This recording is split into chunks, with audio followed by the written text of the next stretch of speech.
매일경제TV 조간 헤드라인입니다. 전일 한중 정상회담에서 만난 양국의 정상들은 북한 핵 문제의 평화적 해결 필요성에 대해 공감대를 형성했습니다. 아베 총리는 전일 기자들과 만나 이번 정상회담에서 문재인 대통령에게 강제징용 문제를 포함한 현안에 대해 일본의 입장을 확실히 전달할 것이라고 말했습니다. 조현아 전 부사장은 지난달 29일 한진그룹 정기 임원 인사를 앞두고 조원태 한진그룹 회장에게 자신의 경영 복귀에 대한 의견을 전했지만 받아들여지지 않았다고 주장하고 있습니다. 덴마크 은행연합회에 따르면 지난 3월 기준 모바일페이 사용자는 전 인구 중 83%에 달하는 것으로 확인됐습니다. 미국이 새로운 군대인 우주군 조직을 내년에 공식 출범시킵니다.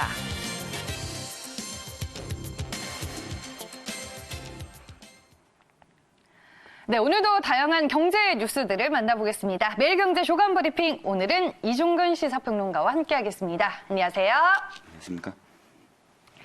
네, 오늘의 첫 기사는 일면으로 살펴보겠습니다. 전일 한중 정상회담 내용이 오늘자 매일경제신문에 크게 실려 있는데요. 한번 살펴보도록 하겠습니다. 헤드라인입니다.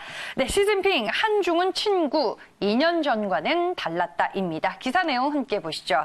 네, 미국과 북한 간의 대화 기조가 중단될 위기에 만난 한중 정상은 북한 핵 문제의 평화적 해결 필요성에 대해 공감대를 전일 형성했습니다.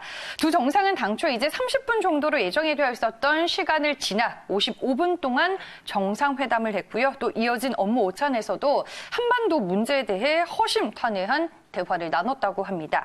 한중 회담 분위기 그 이전과는 좀 달랐다라는 얘기가 많이 나오고 있는데 어땠나요? 네. 지금 제8차 한중일 정상회담입니다. 이 회담은 중국이 이제 개최하기로 된 회담인데 한일 관계가 악화되면서 굉장히 늦어졌어요. 네. 원래는 이제 한 가을 정도에 벌어질 예정이었습니다. 그래서 베이징에서 개최가 되는데 한중 정상회담 기사 제목에서는 2년 전과 달랐다 이렇게 표현하고 있습니다. 네.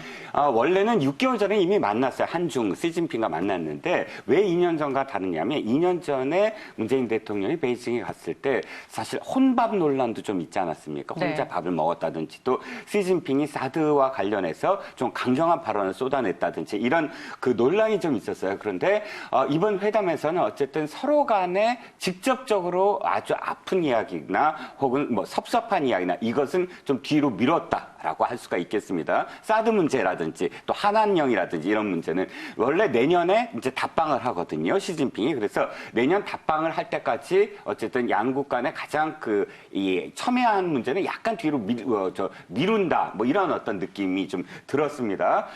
형식 자체는 앵커께서도 말씀하셨지만 회담이 원래 예정된 시간보다는 좀 더 늘어났어요. 그래서 우리 회담 끝나고 바로 아베와 시진핑이 만났는데 아베와 시진핑은 47분간 회담을 했거든요. 거기에 비해서 우리는 55분간 회담을 했다. 회담도 길었고 또 전체적으로 분위기가 그렇게 나쁘지 않았다라는 네. 그런 전언입니다.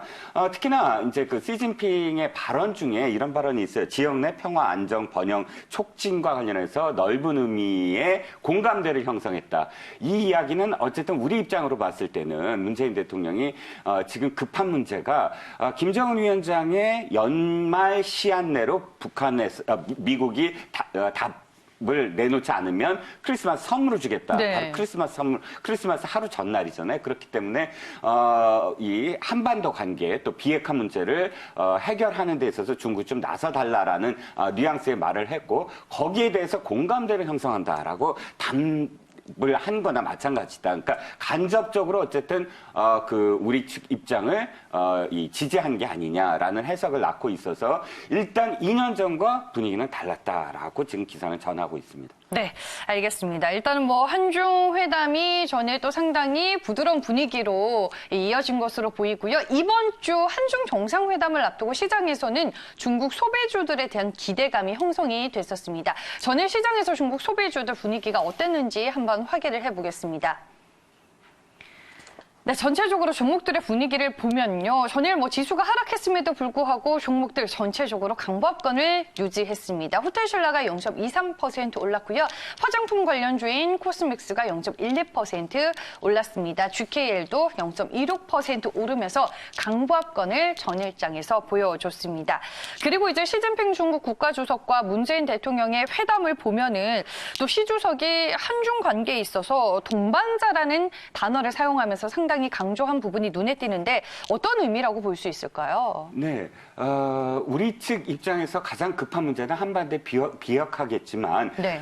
중국 입장에서 가장 급한 문제는 중국과 미국 간의 그 무역 전쟁이나 혹은 또 군사 긴장 관계입니다. 네. 군사 긴장 관계는 미국이 지금 그 중거리 탄도 미사일을 아시아에 배치하겠다라는 의지를 보이고 있거든요. 아시아라면 한국과 일본이겠죠. 네. 그러니까 중국 입장에서는 절대 그것은 용납할 수 없다라는 입장이고 시진핑의 표현 중에 지역 내 평화 번영이 우리가 읽었을 때는 비핵화지만 또 해석을 달리하면 중국 내 평화, 아까 지역 내 평화, 동부아시아의 평화를 이루려면 미국의 중거리 탄도미사일 배치는 안 된다. 이런 뜻으로 또 해석이 가능하거든요. 그래서 지금 동반자 관계다라고 끈끈하게 그렇게 표현을 한 건 한미 간의 그런 어떤 그 중거리 탄도미사일과 관련해서 네. 입장을 확실하게 내놔라. 안 된다라는 입장을 내놔라라는 압박으로 또 볼 수가 있고요.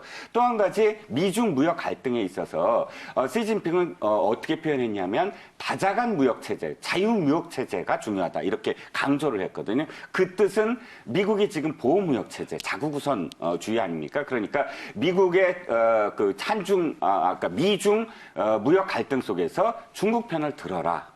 라는 그런 또 암시가 있습니다. 그래서 그런 그 중국의 어떤 그런 그 속내가 좀 많이 이렇게 배어 있다고 할 수가 있고요. 아까도 말씀드렸지만 어찌됐든 가장 중요한 건 내년 시진핑이 답방을 했을 때 우리가 지금 갖고 있었던 그런 현안들, 한한령이라든지 사드 네. 문제라든지 이런 문제들이 어떻게 해결이 될 수 있을까? 거기에 대한 어떤 디딤돌, 전초전 그런 어떤 역할을 이번 한중 정상회담이 했다고 볼 수가 있겠습니다. 네, 알겠습니다. 오늘자 매일경제신문 1면에 실려 있는 한중 정상회담 내용을 저희가 첫 번째 기사로 만나봤습니다. 다음 기사로 넘어가 볼게요.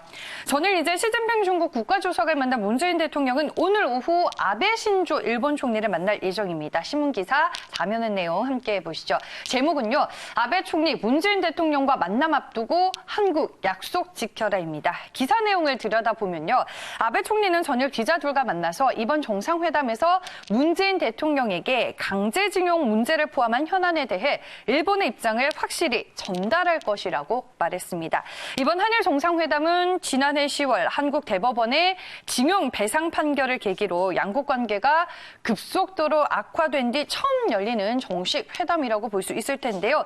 전일 이제 아베 총리가 한일 회담을 앞두고 좀 강경 발언을 했는데 그 이유와 속내는 뭐라고 볼 수 있을까요? 네, 아베 총리의 발언은 사실 이렇게 새로운 것은 아닙니다. 네. 자국 언론은 계속 한국이 먼저 풀어라라고 이야기하고 있는데 문제는 날짜예요. 하필이면은 정상회담을 앞두고 바로 전날 자국 언론들한테 이런 말을 했다. 그래서 이 배경은 뭐냐라고 지금 이 기사는 되묻고 있는 건데요. 결국은 가장 중요한 건 이겁니다.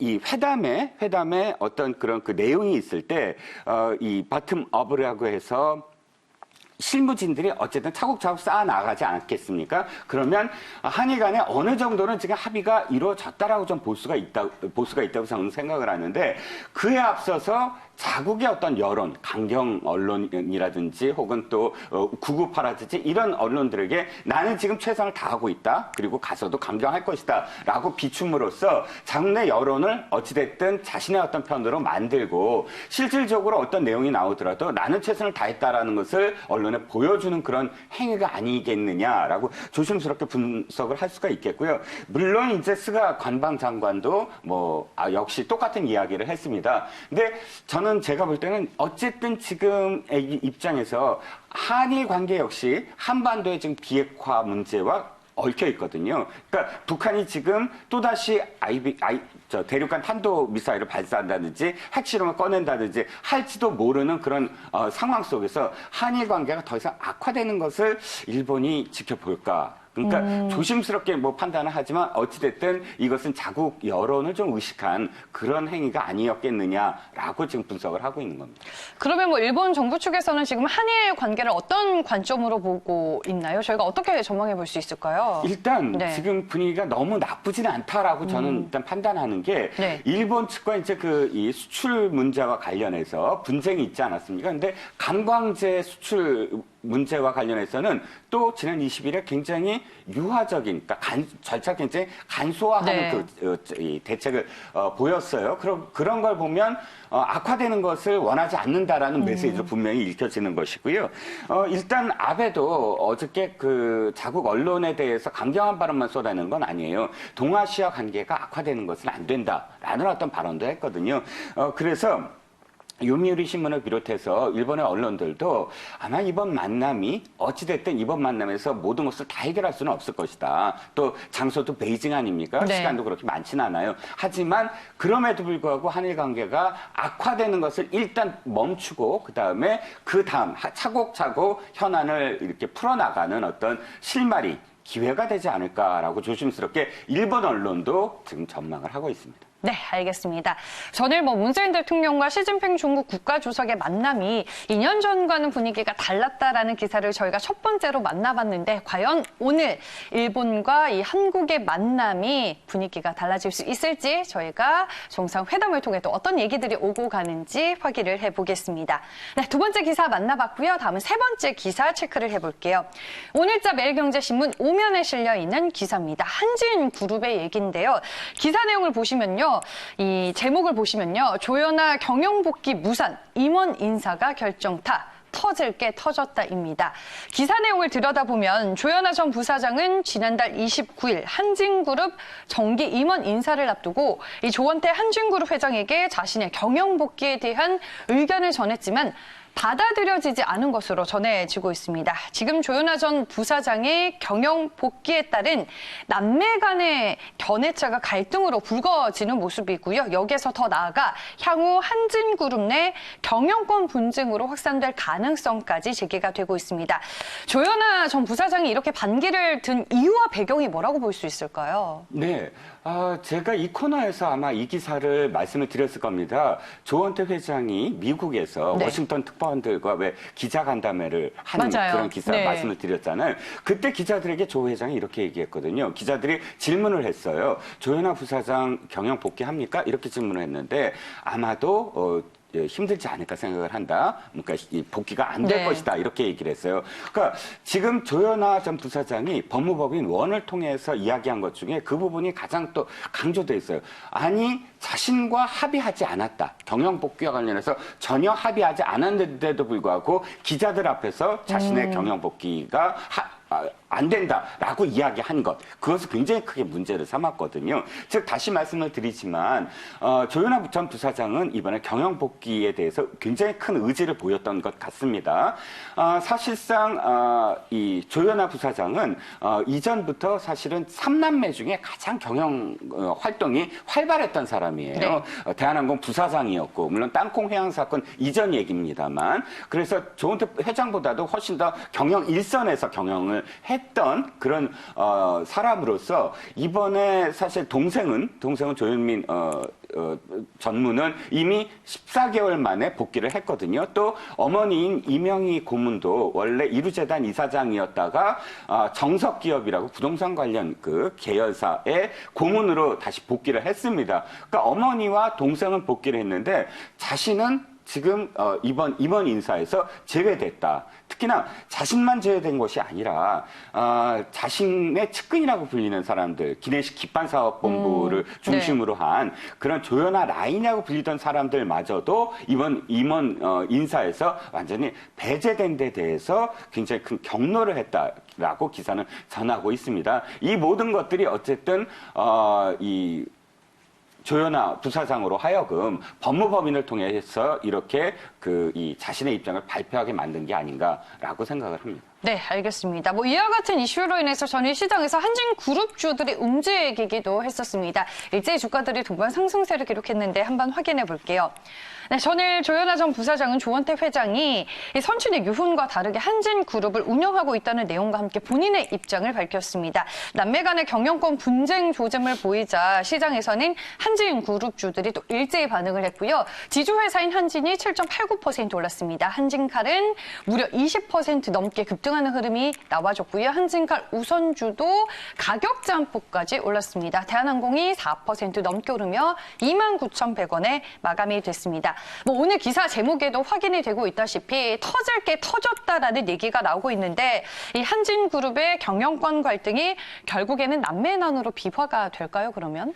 네, 지금 터질 게 터졌다라는 제목이 나오게 된 배경이 네. 첫 번째는 작고하신 조 전 회장의 이 유언이 사실 좀 모호했어요. 그러니까 삼남매가 네. 있는데 지분은 확실하게 누가 무엇을 하고 누가 무엇을 한다든지 또는 누가 중심이 돼서 한다든지 이렇게 좀 정리를 해줬어야 됐는데 삼남매가 서로 상의해서 해라라고 하고 지분은 아주 미세한 차이로 사실 네. 이렇게 서로 정리를 했거든요. 조은태 회장이 6.46, 조은하 부사장이 6.43, 조현민 전주가 6.42, 0.01%포인트의 차이밖에 없어요. 그러다 보니까 실제로 상의해서 할 수 있으면 더할 나위 없이 좋은데 문제는 그게 가능할 것인가. 그래서 조은태 회장이 기자들과 만날 때마다 기자들이 지금 상황이 어떻습니까? 라고 물어보는 이유가 바로 거기에 있었거든요. 물론 네. 조은태 회장은 지금 잘 상의하고 있다라고 이야기를 했는데요. 바로 이런 점 굉장히 그래서 지분 정리가 안 돼 있는데 가능할까라는 그런 의문점.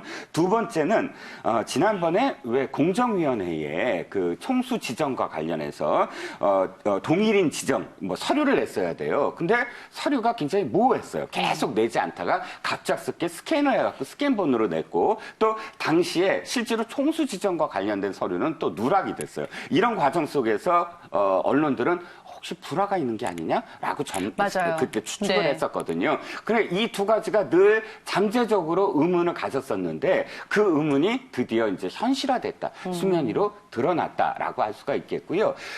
이 그러니까 지금 목표점은 내년 3월이에요. 주주총회. 예, 주주총회에서 어떻게 지금 조은태 회장이 이 그룹 총수로서 인정을 받느냐에 대한 문제인데 바로 그런 시점에서 지금 누나인 조현아 부사장이 지금 이렇게 자신의 입장을 밝혔단 말이죠. 일부에선 조심스럽게 이제 사모펀드 KCGI와 손을 잡는 게 아니냐 뭐 이런 분석도 하지만 그것도 쉽지는 않다. 왜냐하면 경영 일선에 아직 진입이 안 됐기 때문에 자신이 진입이 안 된 상태에서 사실 이렇게 또 다른 그런 우호 지분을 만들어내서 반기를 드는 게 쉽지는 않거든요. 이래저래 어쨌든 조은태 회장에게 나의 어떤 그런 경영권을 확실하게 보장하라라는 메시지. 이지 않을까라고 분석을 하고 있습니다. 네, 알겠습니다. 지금 조현아 전 부사장의 경영 복귀에 대해서 이 조원태 한진그룹 회장과 이견차가 있어 보이는데요. 뭐 내년 주총을 앞두고 경영권 분쟁 이슈가 다시 불거지게 됐습니다. 저희가 오늘 2부 시장의 특징주에서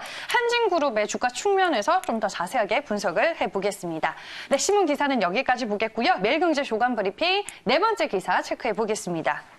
네, 오늘자 신문 6면에 실려 있는 기사입니다. 기사 제목은요. 코펜하겐 버스커아펜 M 넘버 국민 83%가 이 모바일페이 결제입니다. 기사 내용 함께 보시죠. 네, 덴마크 은행 연합회에 따르면 지난 3월 기준으로 이 코펜하겐의 모바일페이 사용자가 전 인구 중에 83%에 달한다고 합니다. 기사를 보니까 이 노숙자들과 거리 공연을 하는 사람들도 모두 모바일페이를 이용한다고 합니다.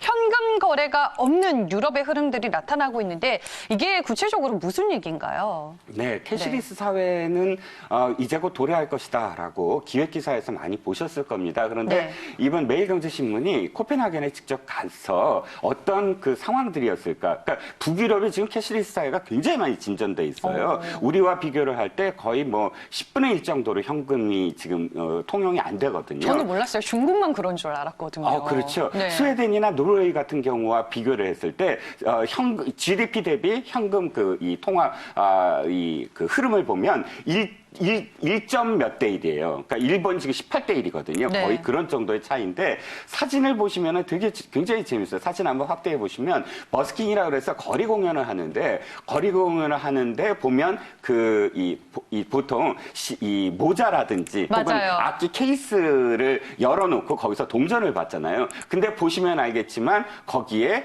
그 악기 케이스 앞에 넘버가 있어요. 그 넘버에 직접 그냥 그 모바일 페이를 해라라는 겁니다. 덴마크 같은 경우 거의 83%, 전 국민의 83%가 이 모바일 페이로 유통을 하고 있다. 그러니까 이 기사에 보면 노숙자들도 유통을 한다, 사용한다라는 네. 게 국어를 할 때도 모바일 페이로 국어를 한다는 그런 뜻이에요. 스웨덴 같은 경우는 아예 교회 헌금도 거의 모든 교회가 교회 헌금도 모바일 페이로, 모바일 앱으로 이렇게 받는다고 합니다. 그럴 정도로 어쨌든 북유럽은 굉장히 일반화돼 있다라고 할 수가 있겠습니다. 네. 그렇다면 이 현금 없는 사회가 가속화되고 있는 이유는 뭐라고 볼 수 있을까요? 일단 첫 번째는 제로금리예요. 금리가 이렇게 저금리가 계속 되다 보니까 네. 일단 은행들이 계속 비용을 부담을 해야 되잖아요. 현금을 하면 그래서 현금 유통을 줄여야 된다라는 것은 뭐 시대적인 어떤 그런 문제인데요. 어쨌든 그런 그 비용 부담을 줄이고 그 다음에 결제 편리성은 뭐 고객들 입장에서는 너무너무 이제 편리해지죠. 말씀하신 중국 같은 경우도 뭐 80%가 거의 이제 거의 이 스마트폰으로 네. 결제를 하고 있고요. 두 번째는 지하 경제를 양성할 수 있다라는 것. 그러니까 실질적으로 모바일페이, 디지털 화폐의 경우는 지하 경제라는 게 있을 수가 없는 그런 상황 아니겠습니까? 그래서 지금 스위스라든지 혹은 뭐 노르웨이라든지 덴마크라든지 이런 곳에서는 핀테크라는 것이 굉장히 일반화돼 있어요. 그러니까 우리와 비교했을 때 우리는 아직도 진입 장벽이 높아요. 지난번에 왜 이 송금과 결제망을 서로 이제 공유하는 오픈 뱅킹이 시작됐다라고 네. 제가 말씀을 드렸는데 그래 봤자 사실 47개의 기업밖에 안 되는 거예요. 은행 16개 포함하면. 그러니까 거의 지금 핀테크 기업이 100개가 넘는데도 불구하고 아직도 그렇게 활성화는 그러니까 유럽처럼 활성화되지 못하고 있어서 이 기사의 핵심은 이겁니다. 어찌됐든 핀테크와 관련해서 우리가 진입 장벽을 좀 낮춰야 되는 거 아니냐. 핀테크를 좀 더 활성화되어야 되는 거 아니냐라는 그런 메시지를 전달하고 있습니다. 네, 알겠습니다. 네 번째 기사도 저희가 얘기를 나눠봤고요. 오늘의 마지막 기사 살펴보겠습니다. 매일경제신문 14면으로 가볼게요. 제목은요. 미 우주군 창설, 중국과 러시아 견제 나선 트럼프입니다. 기사 내용 보겠습니다. 미국이 새로운 군대인 우주군 조직을 내년에 공식 출범시킵니다. 이 기사를 보고 많은 분들이 스타워즈라는 헤드라인을 또 넣기도 했더라고요. 도널드 트럼프 대통령이 공군 우주사령부를 미국 우주군으로 지정하는 국방수권법에 서명을 하면서 미국이 70여 년 만에 우주군을 창설하게 됐습니다. 스타워즈가 현실화될 것이다 이런 얘기가 나오고 있던데 진짠가요? 네, 제가 하나만 소개해 드릴게요. 데스스타라고 해서 스타워즈에 나오는 그런 그 무기가 있습니다. 광선 한 번에 행성이 그냥 다 날아가는 그런 무기인데요. 네. 미국 백악관에 청원을 했어요. 어떤 사람이 청원을 해서 데스스타를 만들어 달라라고 청원했는데 오바마 정부 때 어떻게 답변했냐면 2만 5천 명이 동의하면 답변해야 되거든요. 네. 거기에 대해서 답변을 했습니다. 오바마 대통령 정부가 어떻게 답변했냐면 미국 정부는 문명을 행성째 말살하는데 동의하지 않는다. 아주 재밌게 네. 얘기했죠. 이 말씀 왜 드리냐면 사실상 지금 스타워즈를 생각하실 텐데 그게 아닙니다. 뭐 이렇게 그런 광선 무기 이런 게 아니라 지금 우주에는 엄청나게 많은 그런 위성들이 있어요. 러시아, 중국, 미국. 이 위성들로 하여금 지상의 전쟁을 어떻게 통제하거나 어떻게 지원하느냐. 이런 그러니까 지상 전쟁을 지원하는 역할로서의 우주 전쟁을 이야기한다. 이렇게 보시면 될 것 같고요. 네. 이게 갑작스럽지 않습니다. 트럼프는 이미 대통령이 되자마자 우주사령부를 옛날에 있었다가 없앴는데 다시 만들면서 2018년도에 선언을 했어요. 우주군을 만들겠다. 그것을 이번에 국회가 승인한 거예요. 수권법이라는 건 네. 국회가 지출 결의를 한 거거든요. 그래서 내년 2020년에는 무조건 새롭게 창설을 만든다. 이게 이제 이 기사의 핵심입니다. 이미 그러면 도널드 트럼프 미국 대통령 입장에서는 우주군 창설에 대한 의지를 가지고 있었던 것 같은데 이쪽에 집중을 하는 이유가 뭐예요, 그러면? 두 가지죠. 네. 하나는 중국과 러시아가 지금 사실상 연합을 하고 있어요. 우리나라 동해에도 함께 뭐 동해까지 와갖고 독도까지 오잖아요. 네. 중국과 러시아가 이렇게 연합을 하면서 우주까지도 점령을 한다면, 그러니까 전략 위성이라든지 이런 부분에서 또 미국은 지금 옛날에 아폴로를 쏘아 올린 이유가 러시아에 뒤져 있기 때문이다였잖아요. 네. 지금 우주군도 마찬가지입니다. 중국에 뒤져 있다라고 지금 생각을 하고 있어요. 그래서 뒤쳐져서는 안 된다. 그러니까 중국을 앞질러야 된다. 다시 이런 의미가 있고, 두 번째는 여러 가지로 사실 트럼프가 지금 이 압박을 많이 당하잖아요. 국내외로. 그래서 우리가 자국 우선 우리의 어떤 그런 위신이랄까, 미국의 어떤 아까 새로운 모습을 보이기 위해서는 과시하고자 하는 욕구도 있네요. 하는 어떤 네. 욕구, 그런 의미에서의 어떤 우주군을 만들겠다라고 지금 선언을 하고 있는 거죠. 네, 알겠습니다. 미국의 우주군 창설까지 저희가 오늘 총 5개 기사들을 만나봤습니다. 매일경제 조간 브리핑으로 경제 이슈들을 정리해봤고요. 오늘은 이종근 시사평론가와 함께했습니다. 오늘 말씀 잘 들었습니다.